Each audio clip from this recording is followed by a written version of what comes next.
Welcome to the class of UGC-NET Paper-2 Subject Commerce. In last session, bache, we completed all the information about World Trade Organization. I told you what are its objectives, what are the function, what is the basis of World Trade Organization, why it was formed. And there were certain decisions that were taken in World Trade Organization, or you can say certain agreements that are linked with World Trade Organization. And one of the main agreement that we are going to discuss is agreement on agriculture. Okay जिसको हम AoA भी कहेंगे, that is your agreement on agriculture. Basically क्या था बच्चे, to give more stability to the food security. जो हमारे food security है, फार्म है, इनको एक ऐसी सपोर्ट चाहिए थी जिससे हमारी जो वर्ल्ड इकोनॉमी है उसमें फूड स्टेबिलिटी बने. ठीक है, फूड की कमी ना हो. तो इस वजह से क्या था कि गवर्नमेंट को जो एग्रीकल्चर सब्सिडीज देती हैं, मार्केट एक्सेस को रोकती हैं, उनके लिए या उन बैरियर्स को हटाने के लिए एक एग्रीमेंट की नीड थी. और वो एग्रीमेंट था agreement on agriculture. This agreement basically focuses on reduction of those barriers जो कि मार्केट एक्सेस को रोकते हैं. फार्मर्स जो अपने प्रोडक्शन को, अपनी फार्म प्रोडक्ट्स को मार्केट तक नहीं ले पाते हैं just because of various government policies. So there was the need कि उन बैरियर्स को हटाना है, मार्केट एक्सेस उन्हें देनी है, डोमेस्टिक प्रोडक्ट प्राइस उन्हें देना है, और उनको एक फेयर मार्केट, कॉम्पिटिटिव इन्वायरमेंट देना है जहां पर जो फूड है उसकी ट्रेडिंग हो सके. फूड ऐसी कंट्रीज में जा सके जहां पर उसकी एक्चुअल में नीड है. गवर्नमेंट क्या करती है कि बहुत ज्यादा एक्सपोर्ट सब्सिडीज देती हैं. तो इससे क्या होता है कि फूड इनसिक्योरिटी हो सकती है. और ऐसे चीजों को कंट्रोल करने के लिए वर्ल्ड ट्रेड ऑर्गेनाइजेशन आगे आया in the form of agreement on agriculture. They made certain decision in this and that we are going to study today. So listen it carefully and it's very very important. How? Let's say जो हमारा agriculture और agreement है, agreement on agriculture है, sorry बच्चे, this agreement on agriculture ये क्या है, एक WTO की ट्रीटी थी, एग्रीमेंट था जिसको साइन किया वेरियस मेंबर्स ने.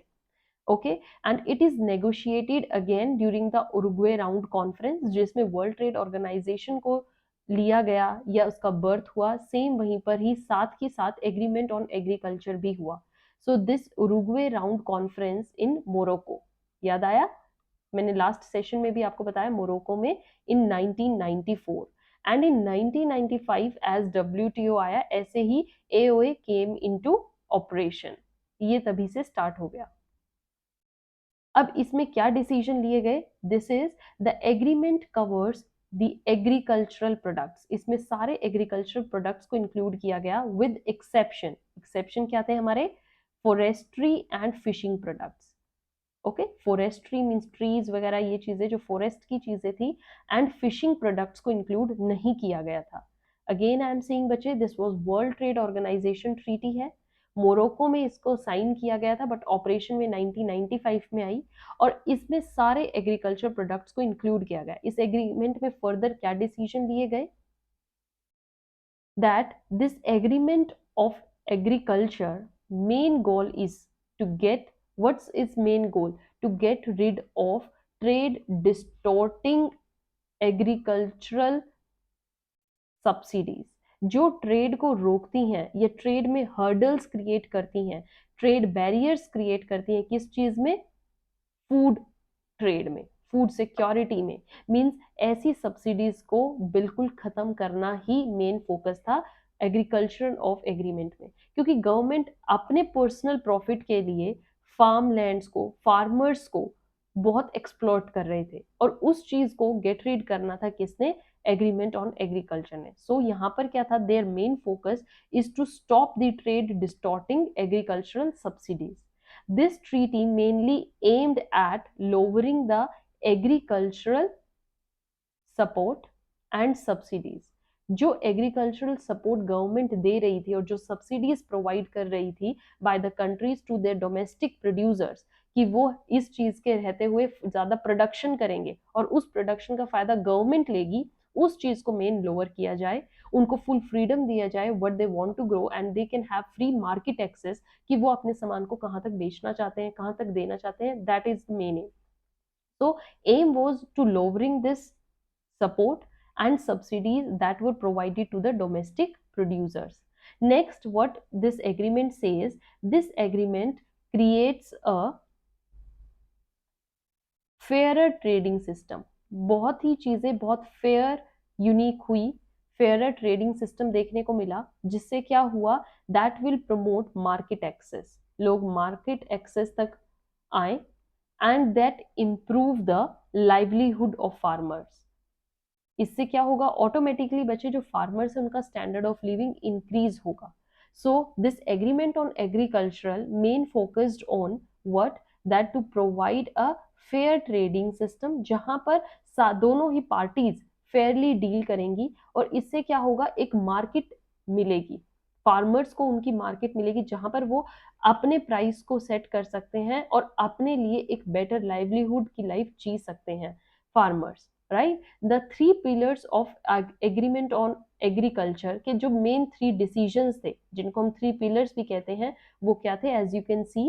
First is your access to market was given, then sorry, domestic support was given, and then is your export subsidies.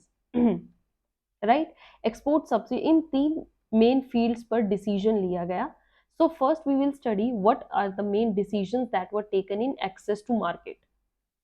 तो जो बच्चे हमारा ये एक्सेस टू मार्केट है, इसमें क्या था कि removal of all non tariff barriers. हमें वो सारे बैरियर्स को खत्म करना है जो कि एक ट्रेड, फूड ट्रेड में हर्डल क्रिएट करते हैं, like variable taxes, like other, हर प्रोडक्ट का एक अलग टैक्स था.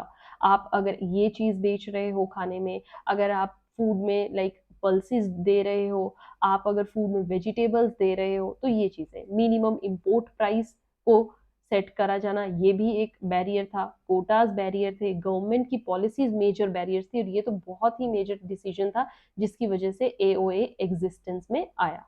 नाउ डेवलपिंग कंट्रीज को क्या बोला गया, they were required to reduce या lower their tariffs by 24% by the year 2000.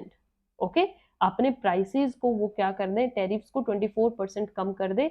और ईयर क्या था, by the year within 10 years, 10 years के अंदर अंदर उनको ये करना था. So that was the main thing. Then the opportunity for dash raised from 3% to 5%. opportunity क्या, opportunity for access of what markets, इसको रेज किया गया कि फार्मर्स को आप मार्केट में एक्सेस दीजिए और इस रेट को बढ़ाइए. 3% से 5% के रेट को बताया गया था. देन नेक्स्ट थिंग इज, बच्चे ये जो टर्म्स है ये आपको याद करनी है. आई नो थोड़ा यहाँ पर आपके लिए बोरिंग कंसेप्ट हो जाएगा, बट यही आपको मेजर याद रखनी है यूजीसी नेट एग्जामिनेशन में, कि 10 ईयर्स के टाइम के लिए उनको टाइम दे दिया गया था कि इनको डेवलपिंग कंट्रीज को, नॉट डेवलप्ड, कितना टैरिफ लोअर करना है, 24%. नॉन टैरिफ बैरियर्स को रोकना है, मार्केट एक्सेस का जो शेयर है उसको बढ़ाना है, उसको 5% तक लेके जाना है. Next is your domestic support. Domestic support में क्या डिसीजन लिया गया, that assistance of subsidies provided by the countries, जो कंट्रीज सब्सिडीज देती हैं in order to boost their domestic production, देती है ना countries, that were divided by World Trade Organization में, उसने उसमें इंटरफेयर किया उन सब्सिडीज में और उनको डिवाइड कर दिया इन बॉक्सेस. जैसे कि आप से देख रहे हैं, ग्रीन बॉक्स है, एक एम्बर बॉक्स है और एक ब्लू बॉक्स है. इसमें सब्सिडीज को डिवाइड किया और इसी के थ्रू वर्ल्ड ट्रेड ऑर्गेनाइजेशन ने गाइडलाइन दी कि आप इनके रहते रहते उन सब्सिडीज को इंक्रीज कर सकते हो जो इंक्रीज करनी है. वो सब्सिडीज को आप बिल्कुल भी इंक्रीज नहीं करेंगे, उनको लोअर डाउन करना है. That we will see. So green box में उन्होंने क्या चीजें रखी, यहाँ पर ये बोला गया कि जो सब्सिडीज हैं that do not distort the trade, जो ट्रेड को बिल्कुल भी खत्म नहीं करती या हर्डल क्रिएट नहीं करती या वो डिसरप्शन नहीं क्रिएट करती, उनको परमिट किया जाए विद नो लिमिट. उनको आप कितना ही दीजिए, वो सब्सिडीज जो हैं वो आप ओपन रखिए और उनको जितना फैला सकते हैं उतना फैलाइए. ये ग्रीन बॉक्स के अंदर था. Right, then comes to amber box. Amber box में क्या था कि यहाँ पर आपको लिमिट रखनी है, ये वाला सामान आपको कम करना है. एम्बर बॉक्स लाइक आपके लाइट होती है ना, traffic lights, green box go, you can go here limitlessly. Amber box yellow light, what it says, ready but not go. तो यहाँ पर क्या है, लिमिट है, आपको रुके ही रहना है, to 5% तक of production and they were to be reduced, ये आपको कम करनी पड़ेंगी ये वाली सब्सिडीज। देन ब्लू बॉक्स में क्या था, blue box says that broad subsidies are allowed, इसमें कुछ ऐसी सब्सिडीज थी जिनको अलाउड किया गया था, बट मिनिमाइज ट्रेड डिस्टोर्शन, उनको डिस्टॉर्ट, ट्रेड डिस्टॉर्ट वो ना करें, ऐसी चीजों को आप नो लिमिट में सब्सिडीज को आप हायर कर सकते हैं। सो green box, amber box, blue box, याद रहेगा बच्चे, ये हमारे एग्रीमेंट ऑन एग्रीकल्चर में आता है। नाउ थर्ड पार्ट जो था that was export subsidies. Export subsidies के अंदर क्या डिसीजन था, that member countries were committed to minimize their export subsidies, जो वो एक्सपोर्ट सब्सिडीज देती है ना वहां की गवर्नमेंट अपने फार्मर्स को, लोकल प्रोड्यूसर्स को, इसको कम कीजिए, क्योंकि इससे क्या होता है, government works for their personal gain, और जो फार्मर्स हैं दे डिप्राइव, उनका लाइवलीहुड, उनका स्टैंडर्ड ऑफ लिविंग बिल्कुल लोअर रहता है। So that were the major decisions of Agreement on Agriculture, one of the treaty of World Trade Organization. I hope you understand today's session very well. It is the very important topic regarding your UGC NET examination. Bache, keep your practice going on. Practice more and more MCQ questions. We are giving you more questions. And with this, have a good day. Thank you.